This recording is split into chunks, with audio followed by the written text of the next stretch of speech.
Hello friends, welcome to amazing JJ. எல்லாரும் நல்லா இருக்கீங்களா? இன்னைக்கு நாம உருளைக்கிழங்கு வச்சு ரொம்ப கிறிஸ்பியான சிப்ஸ் அல்லது பொட்டேட்டோ கிராக்கர்ஸ் எப்படி செய்யலான்றதை பார்க்கலாம். அதுக்கு முன்னாடி என்னோட சேனலை சப்ஸ்கிரைப் பண்ணாமல் பார்த்துட்டு இருக்கிற ஃப்ரெண்ட்ஸ், மறக்காமல் கீழே இருக்கிற சப்ஸ்கிரைப் பட்டனை ப்ரெஸ் பண்ணிவிடுங்க. அப்படியே பக்கத்தில் இருக்கிற பெல் ஐக்கானையும் தட்டி விட்டுருங்க. அப்போ தான் என்னோட வீடியோ சுட சுட உங்கள் வீடு தேடி வரும். வாங்க நாம இப்போ வீடியோக்குள்ளே போகலாம்.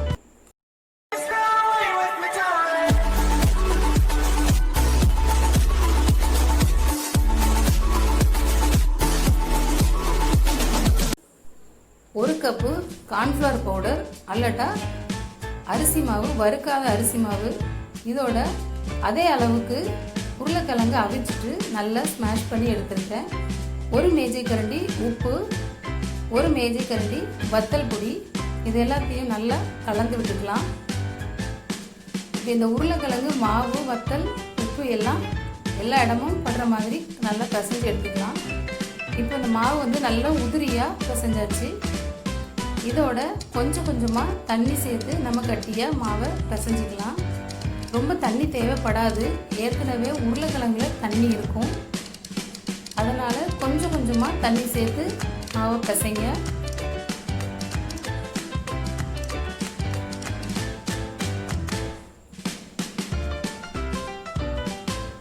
ரொம்ப தண்ணி சேர்த்துட்டிங்கன்னா நல்லா இருக்காது. அதனால் இந்த மாதிரி பதத்துக்கு நீங்கள் மாவை பசைஞ்சு எடுத்துக்கோங்க. இப்போ பசைஞ்ச இந்த உருண்டையை ஒரு சப்பாத்தி கல்லில் வச்சு நல்லா இப்படி உருட்டிக்கலாம்.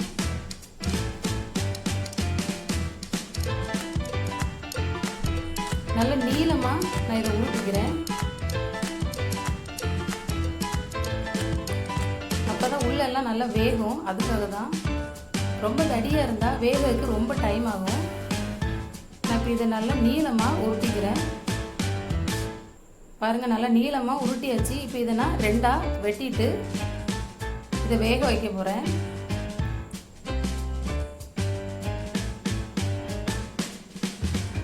ஒரு கடாயில் அது மூழ்கிற அளவுக்கு தண்ணியை நல்லா கொதிக்க விடணும்.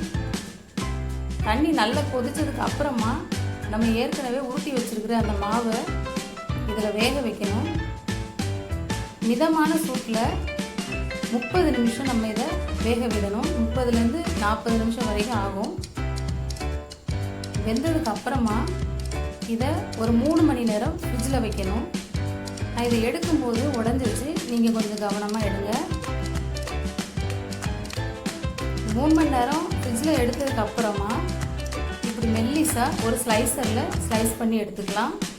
ஸ்லைசர் இல்லைன்னா கத்தியில் கூட நம்ம சின்னதாக நல்லா மெல்லிஸாக சிப்ஸுக்கு கட் பண்ணுற மாதிரி நம்ம இதை கட் பண்ணி எடுத்துக்கலாம்.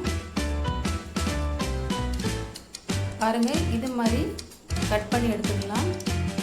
நான் இப்படி எல்லாத்தையுமே கட் பண்ணி எடுத்துட்டு வரேன்.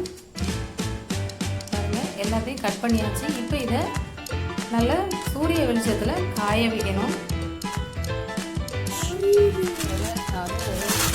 அதே நைட்டில் காய வச்சது நல்லா காய்ஞ்சிருச்சு.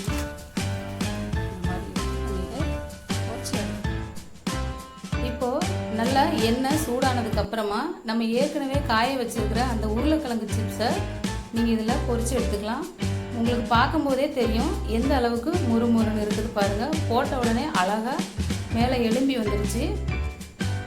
இதை உருளைக்கிழங்கு நல்ல சீப்பான ரேட் கிடைக்கும்போது நீங்கள் இதை மாதிரி செய்து ஸ்டாக் பண்ணி வச்சுக்கோங்க. 6 மாதம் வரைக்கும் இது கெட்டு போகாமல் இருக்கும். குழந்தைங்களுக்கு உருளைக்கிழங்குனாலே அலாதி பிரியம்தான். அதனால் நீங்கள் கண்டிப்பாக இந்த டிஷ்ஷை செஞ்சு உங்கள் குழந்தைங்களுக்கு கொடுத்து அசத்துங்க. பாருங்கள், கிரன்ச்சி பொட்டேட்டோ கிராக்கர்ஸ் ரெடி ஆகிடுச்சு. ஒரு விரலில் அழுத்தினாலே அழகாக உடையும். பாருங்கள், அந்த அளவுக்கு முறுமுறுப்பாக இருக்குது. நீங்களும் இதை கண்டிப்பாக உங்கள் வீட்டில் ட்ரை பண்ணி பாருங்கள்.